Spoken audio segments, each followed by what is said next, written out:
What would you do if a man slapped you in front of hundreds of witnesses just because he didn't believe someone who looked like you could be a pilot?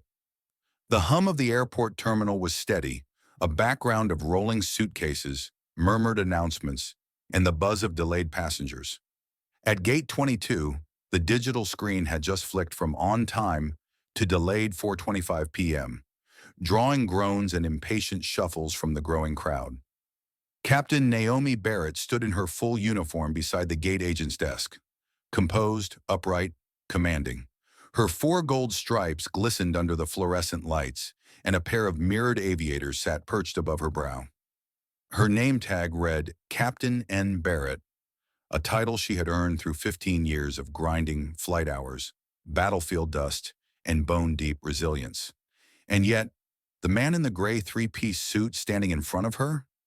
He didn't see a pilot, he saw a problem. "You people are all the same," he sneered, his voice loud enough to draw the attention of nearby passengers. "Always looking for sympathy." "I asked for the captain, not the cleaning crew," gas echoed. A teenager near the window raised her phone. "Are you live streaming this?" someone whispered. Naomi didn't blink. She calmly tapped the ID badge clipped to her chest, then placed her flight credentials and Air Force Distinguished Flying Cross gently on the counter. The metal glinted beside her laminated ID like a silent challenge. "I am the captain of this aircraft, sir," Naomi said, her voice firm but respectful. "And due to weather delays out of Chicago, Flight 297 will board once we receive clearance from the tower. You are free to rebook with the gate agent if you'd prefer an alternative." The man, Gregory Langford, as he'd loudly announced earlier, let out a sharp, disbelieving laugh. "You?" he scoffed. "No offenses, sweetheart, but real pilots don't look like you. I want someone who knows what they're doing, not someone who was handed a quota." Passengers were no longer pretending not to listen. The gate lounge had gone quiet. Phones were up, recording. Still, Naomi didn't flinch. Behind her, the gate agent, a young woman named Camille, looked pale. Another flight attendant edged closer. Security hadn't yet been called, but the tension in the air made every airline employee stand a little straighter. Naomi had experienced this before. The subtle kind, the condescending glances, the disbelief when she said, "Captain." But this wasn't subtle, and she knew, somehow, this was about to escalate. She turned slightly toward Camille. "Please alert the passengers that boarding will begin in 15 minutes. Gregory's hand shot out, and in one violent instant, it connected. The slap cracked across Naomi's cheek like a gunshot. There was a beat of silence. Then, chaos.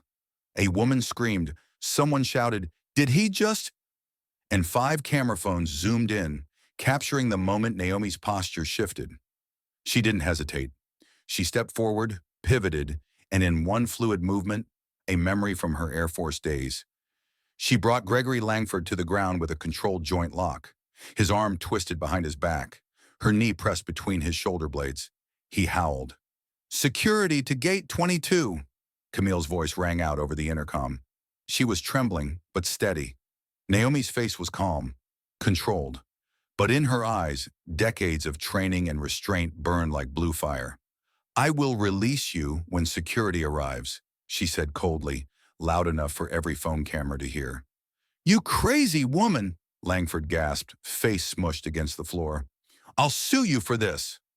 "And everyone here saw you strike me," Naomi replied. "This isn't a courtroom. This is a federal transportation zone. You assaulted a pilot on duty." In the background, the viewer count on one live stream ticked past 700. When security officers arrived, 2 large men in Navy uniforms, one immediately recognized her. "Captain Barrett," he asked, "you okay?" She nodded. They took Gregory from under her knee.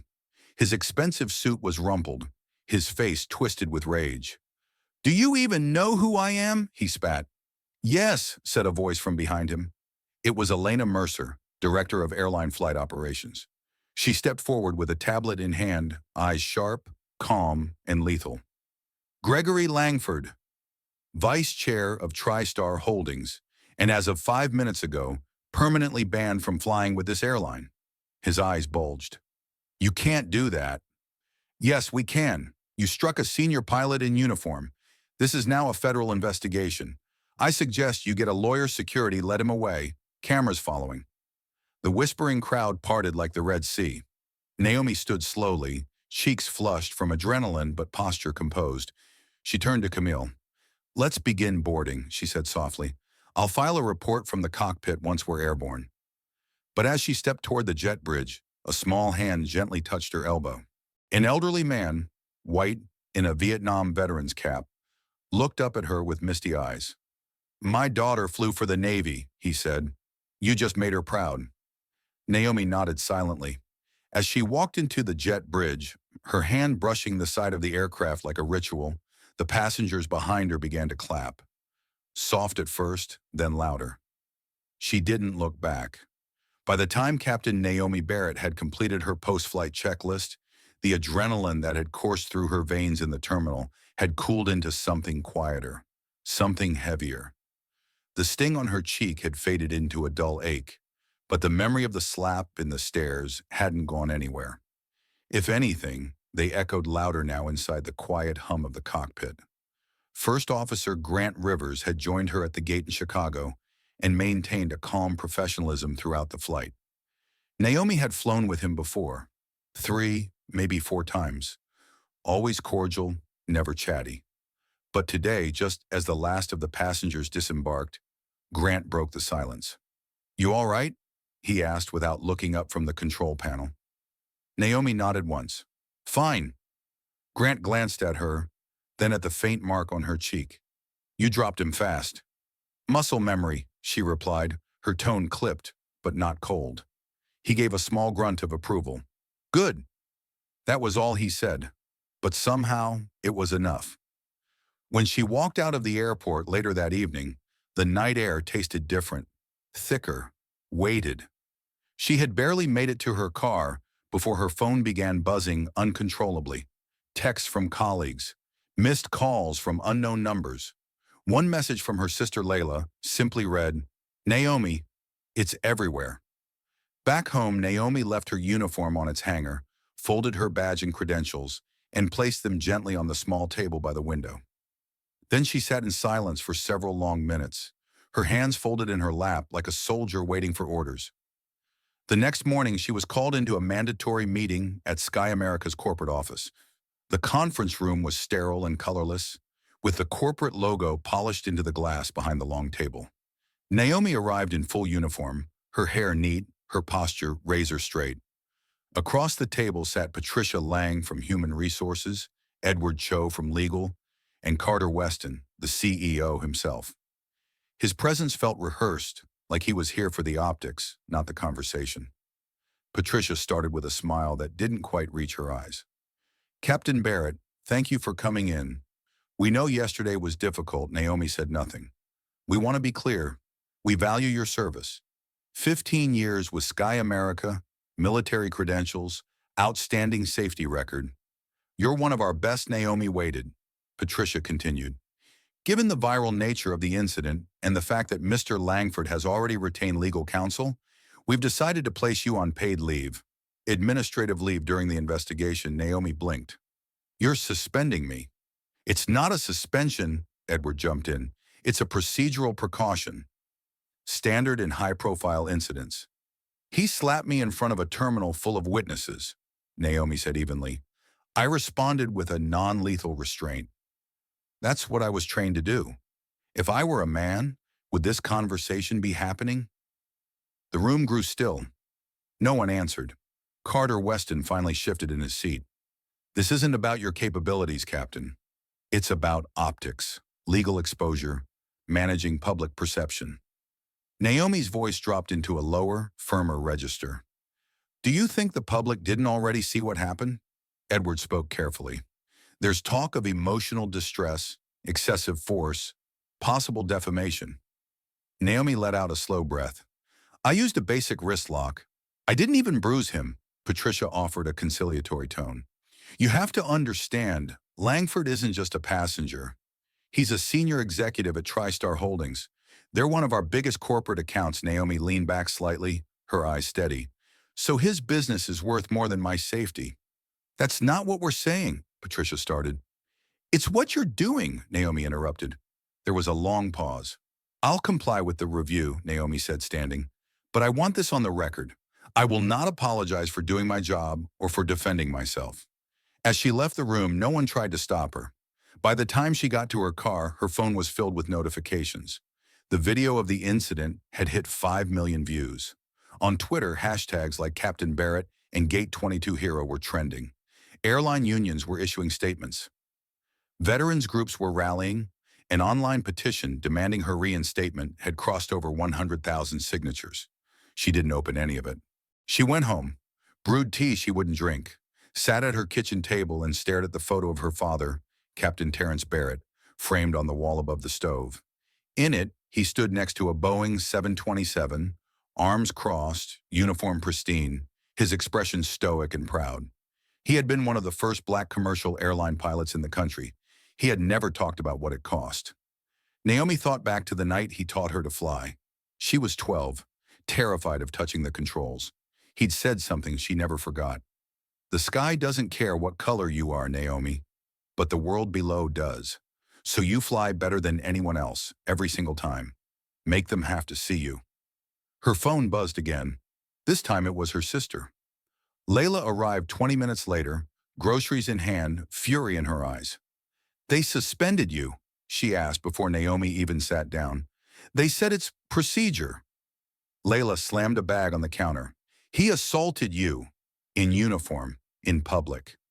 What more do they need? Naomi didn't respond. She reached for a mug instead. You're trending, Layla added, her voice softening. People are calling you brave, a role model. I didn't do anything brave, Naomi said quietly. I did what I was trained to do. Layla crossed the room and pulled Naomi into a hug. And that's exactly why it matters. Because they didn't expect you to defend yourself. They expected you to take it, smile, shrink. Instead, you stood your ground. Naomi pulled away slightly. And now they want me to disappear quietly. They want to make it look like the situation is under control, Layla said, but they don't realize it's too late. You're not just a pilot now. You're a symbol. Naomi hated that word. She didn't want to be a symbol. She just wanted to fly. The next morning, she received a call from Elena Mercer, the director of flight operations. I wanted to tell you directly, Elena said. I was there at Gate 22, and if this company tries to punish you for what happened, I will resign. Publicly, Naomi was stunned. There's more, Elena continued. We pulled Langford's history. He's had 3 previous complaints filed by airline staff, all quietly settled, and 2 years ago, he was arrested for domestic assault. Charges were dropped, but the record is there. Naomi's grip tightened around the phone. Why wasn't this brought up in my meeting? She asked. Because they're protecting a client, not a pilot. There was a pause, a long, painful silence. You're not alone in this, Naomi, Elena said. We're with you. And the public is too. Naomi sat in her kitchen long after the call ended. She looked again at her father's picture. She thought of the fight he must have fought quietly over and over so that she could stand in a pilot's uniform today. And now it seemed the fight was hers. Not because she wanted it, but because someone had to have the spine to finish what he started. She stood up, smoothed her uniform, and looked at her own reflection in the kitchen window. Her face was tired, but her eyes were steady. If the airline wanted to silence her, they were going to have to do a hell of a lot more than paid leave, because the world was watching now, and Naomi Barrett was no longer invisible. Naomi sat in the back seat of a black company car, hands clasped in her lap as the skyline of downtown shifted past her window. Her uniform was immaculate, her tie perfectly straight, her eyes focused. She was being summoned again, this time not to be reprimanded, but to be repositioned. The driver pulled into the glass-covered plaza of Sky America's headquarters and opened her door. She stepped out into a lobby filled with polished marble, business suits, and the kind of scripted smiles that corporate America wore like cologne. As she rode the elevator up to the executive floor, Naomi couldn't help but wonder if this was the same building her father had walked into 3 decades ago. Full of hope and equally full of bruises no one could see. The meeting room she was brought to this time was different, larger, More wood paneling, warmer lighting, but the air felt just as cold. Around the long oval table sat familiar faces. Patricia Lang from HR, Edward Cho from Legal, and CEO Carter Weston again. But today, two new people were present. One was Diane Mercer, the airline's chief of flight operations, the woman who had stood silently at the gate as Naomi had subdued Gregory Langford. The other was a marketing executive Naomi had never met before, her name badge reading Jenna Wolfe, Corporate Communications. Carter Weston stood as Naomi entered, extending a hand with careful formality. Captain Barrett, thank you for making time. Naomi shook it briefly. You asked me to come. He gestured to a seat. Please. She sat. No one spoke for a beat. Then Diane Mercer leaned forward. We've completed the preliminary investigation. Multiple eyewitnesses. Clear video footage. Our legal team has advised that your actions were within the bounds of company protocol. Naomi remained still. Edward spoke next. Which means we won't be pursuing disciplinary action. And Mr. Langford has been permanently banned from flying with us. Naomi gave a curt nod. Good. But, Patricia added quickly, there's a broader conversation happening. About the company, about public image, about what comes next. Naomi tilted her head slightly. Next? Carter leaned in. We'd like to offer you a new role. A leadership position, executive advisor for pilot recruitment and diversity development. Naomi blinked slowly. You're offering me an office job. A prestigious one, Jenna from marketing chimed in. You'd be the face of our internal equity initiatives. Media appearances, university outreach, strategic partnerships. Diane slid a folder across the table. Inside were mock-ups of press releases, salary figures, and a corner office at the headquarters. It was flattering, polished, almost convincing. Almost. Naomi closed the folder and looked up. This position comes with a pay bump, PR tours, and less time in the cockpit.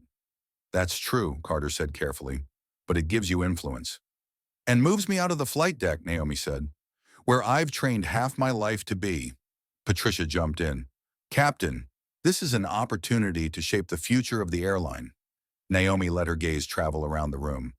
Or it's a tidy way to make the incident disappear. Package me as proof of progress so no one has to look at the root problem. There was no argument. Naomi continued. You want a black woman to represent the company, just not one who flies the plane. Diane Mercer broke the silence. I don't think that's fair.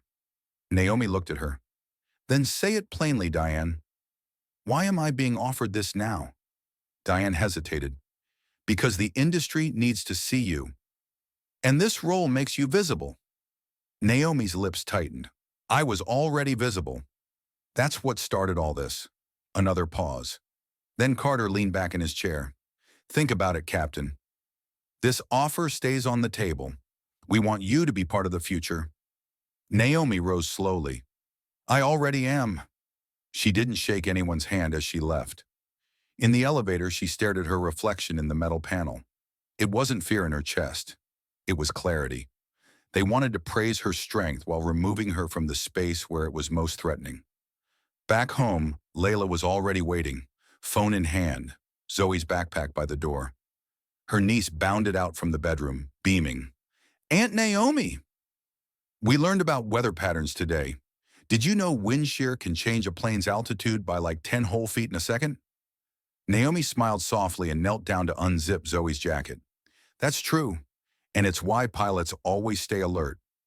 Can I be your co-pilot one day? Naomi's throat tightened. You already are.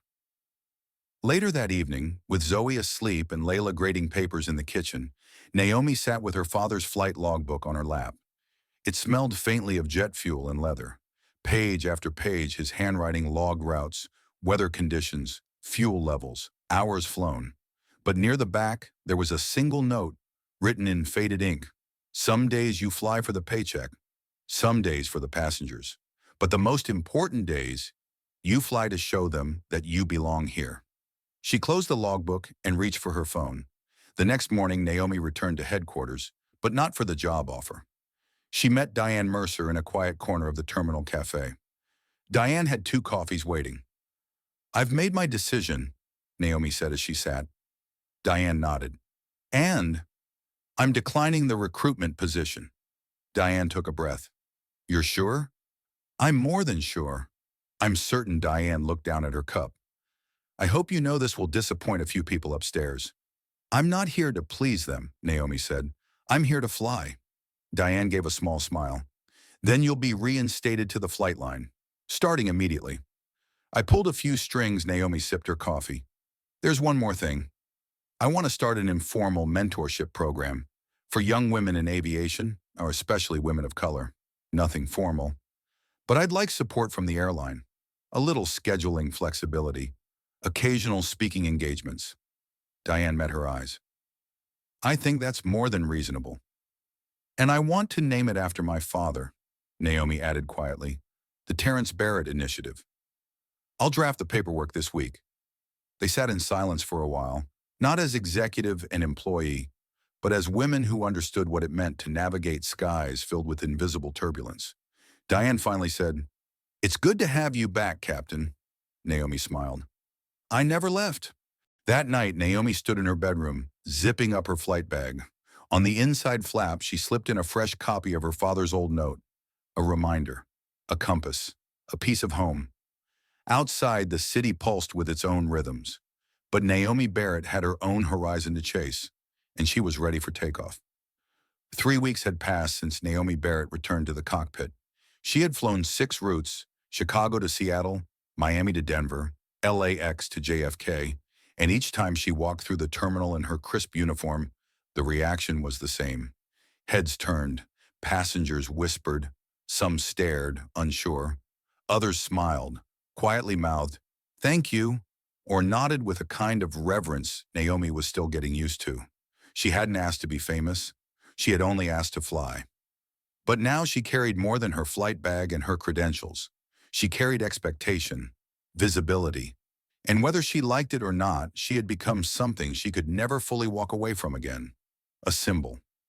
It was late afternoon when Naomi stepped into the community center in Southside Chicago, a modest building tucked between a public library and a shuttered grocery store. Inside, a dozen teenage girls sat in a semicircle, all wearing blue jackets with a patch stitched over the left breast. The Terrence Barrett Aviation Scholars Program. Each one of them had filled out an application. Each had written essays. Some had never seen an airplane up close. Some had only ever flown once. But all of them, in one way or another, had looked at the sky and dared to imagine they belonged in it. Naomi scanned the room. A few girls looked eager, others skeptical. One was scrolling her phone, trying hard not to look impressed. That was fine. Naomi didn't need them to admire her. She needed them to believe in themselves. Good afternoon, she began. I'm Captain Naomi Barrett. I fly Boeing 787s for Sky America. But once upon a time, I was just a kid like you, trying to figure out if I could really belong up there. A few girls leaned in. I'm not here to give you a sugar-coated story, she continued. It hasn't always been easy. I've been mistaken for a flight attendant in my own uniform. I've been asked if I was shadowing a real pilot. I've had passengers walk off planes when they saw me in the cockpit. She paused, letting that settle. But I'm still here, and I fly because I love it, because I worked for it, because I earned it. And no one, no slap, no stereotype, no stare, is going to take that away from me. From the back of the room, a hand rose. It belonged to a tall girl with tightly braided hair and eyes that didn't flinch. What happened to the guy who hit you? Naomi met her gaze. He was banned from flying with my airline. He's facing legal action. But more importantly, the world saw what he did, and they saw that I didn't shrink. The girl nodded slowly. That's what my mom said. She told me, that woman didn't flinch. That's how you carry yourself. Naomi smiled. Your mom sounds wise. The girl cracked a small grin. She is. She also said I should listen to you, even if I think I already know everything. Laughter rippled through the room. Naomi pointed to her. What's your name? Destiny, the girl replied. Well, Destiny, Naomi said, if you're serious about flying, I hope you'll stay after. I've got something to show you. After the presentation, most of the girls clustered around a table with snacks and brochures. But Destiny hung back, lingering by the window. Naomi approached her, holding a slim envelope.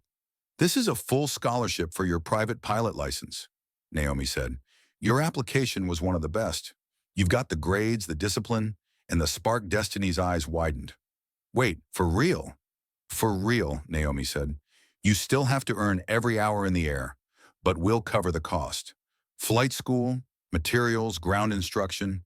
The works Destiny took the envelope like it was something sacred. Her voice cracked slightly.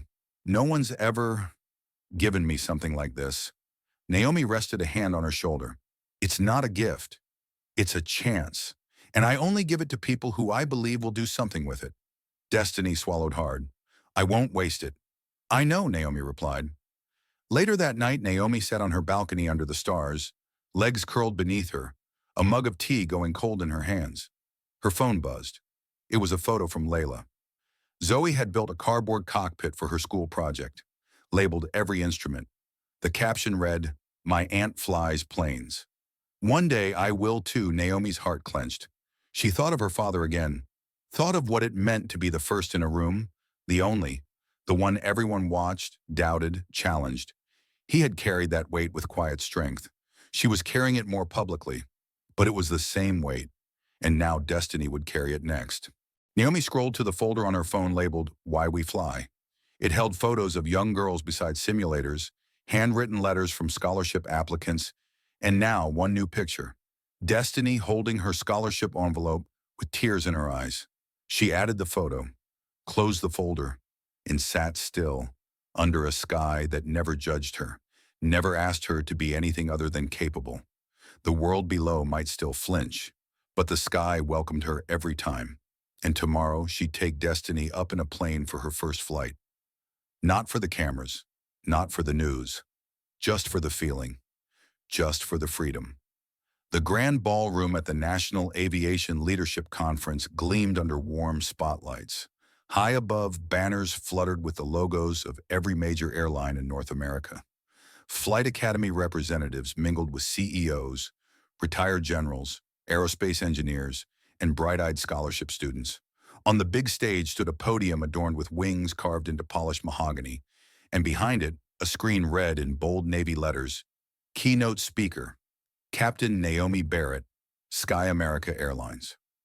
Naomi stood just beyond the stage curtain, adjusting her cuffs with the same care she used before every takeoff. Her heart wasn't racing, but it wasn't still either. This was different from briefing a flight crew, different from takeoff checklists and fuel calculations. This was the kind of visibility she hadn't sought, but couldn't ignore. Diane Mercer appeared beside her, holding a small index card. "You don't need this," she said, offering the card anyway. "But if you freeze, just breathe and read the first line. The rest will follow." Naomi took it and tucked it into her blazer pocket without looking. "Thanks, but I know what I want to say." Diane smiled. "Of course you do. You've earned this moment." As Naomi stepped onto the stage, the room rose to their feet. The applause wasn't loud and chaotic. It was slow, purposeful, respectful. Naomi crossed to the podium and rested her palms gently on either side. She took a breath and looked out over the audience. There in the front row sat airline executives in tailored suits, diversity officers scribbling notes, and a row of young women in the same blue jackets from her program. Zoe among them, sitting tall, her eyes locked on her aunt with silent pride. But beside them, almost hidden, sat a woman Naomi didn't recognize at first. Elderly, proud posture, crisp navy blue suit, and on her lapel, a vintage golden wing pin from Eastern Airlines. Naomi's breath caught for half a second. She began to speak. "When I was 12 years old, my father let me take the yoke of a Cessna for the first time. I remember asking him, 'What if I mess up?' And he said, 'Then we'll fix it.' That's flying. That's life. You don't give up. You adjust your heading." Laughter rippled gently through the room. "My father was Captain Terrence Barrett, one of the first black commercial pilots in this country. He flew for Eastern Airlines in the 1980s.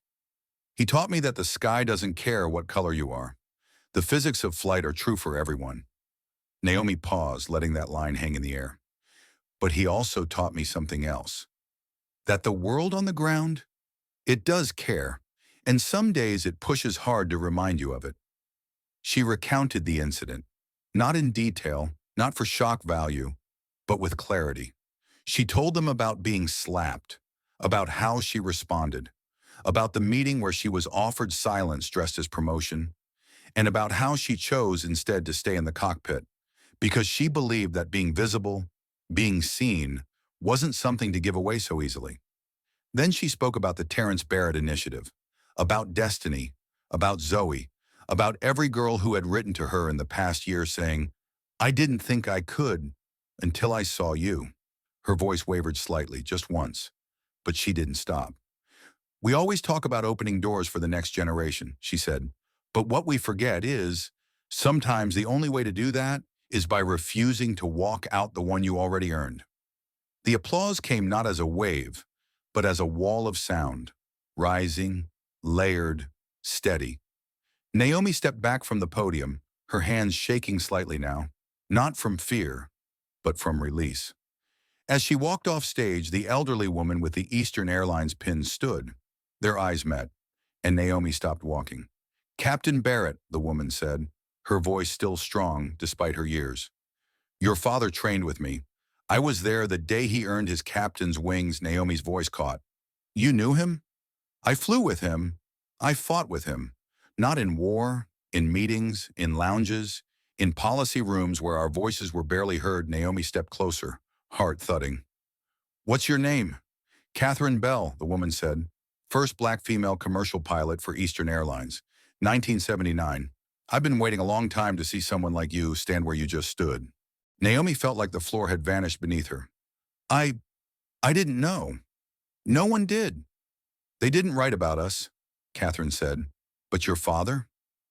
He remembered. He told me when you were born, 'One day my daughter will fly higher than any of us.'" Naomi swallowed hard.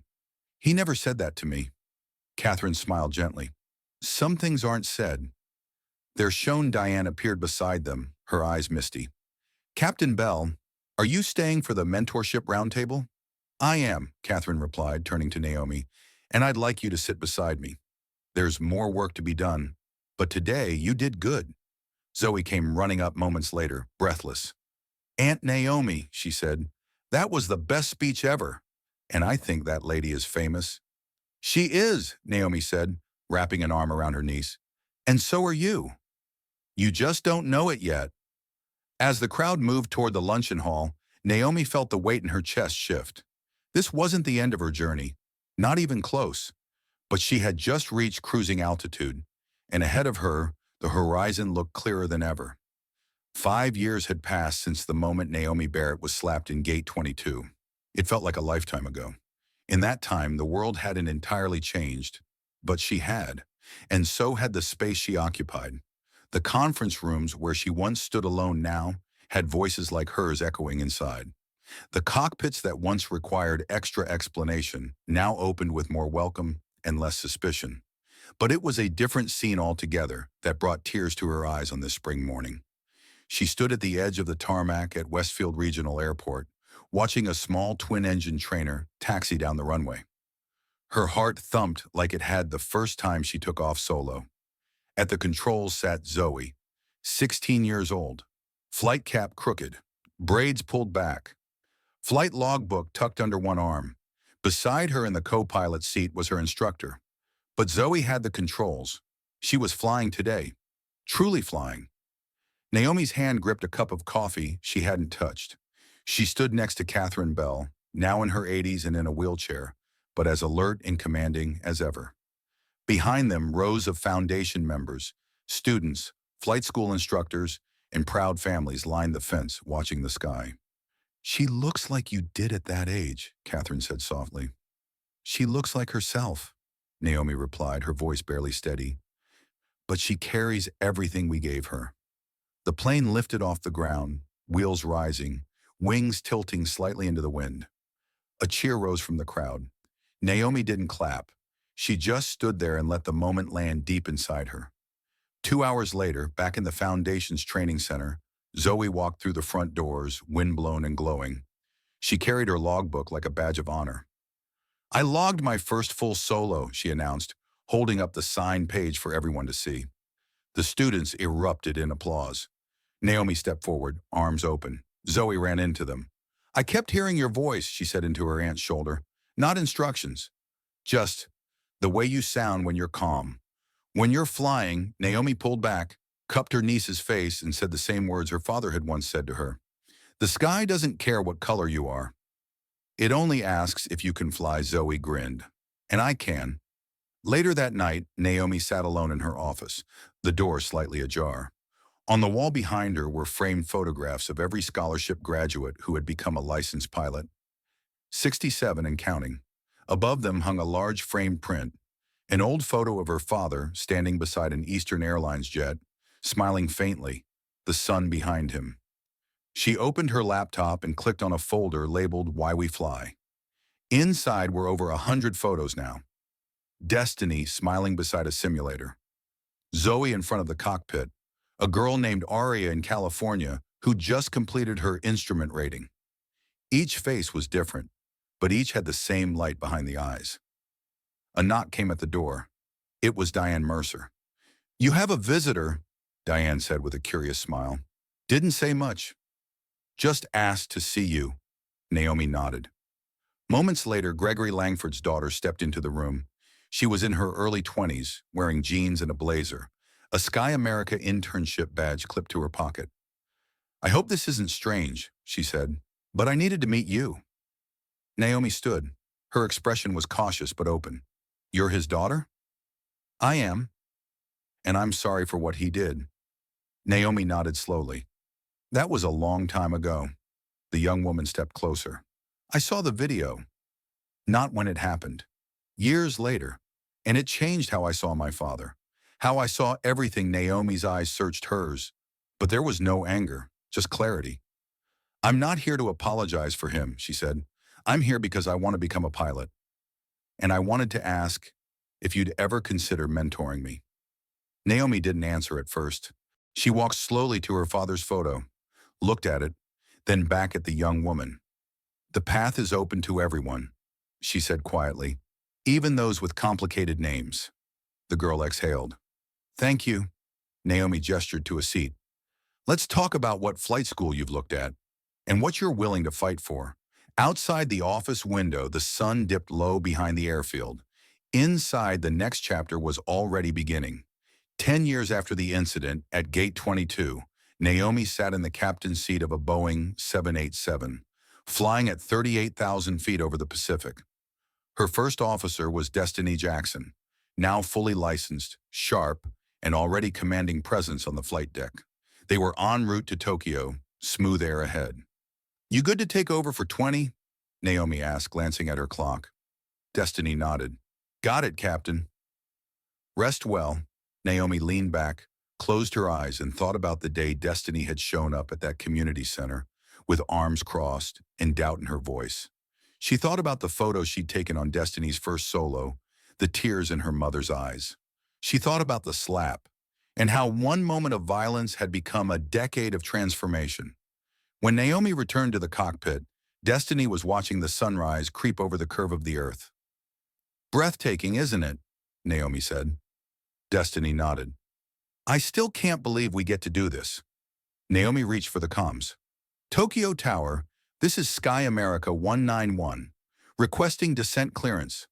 Sky America 191, you are cleared to descend. Welcome back, Captain Barrett. Naomi smiled. It's good to be back.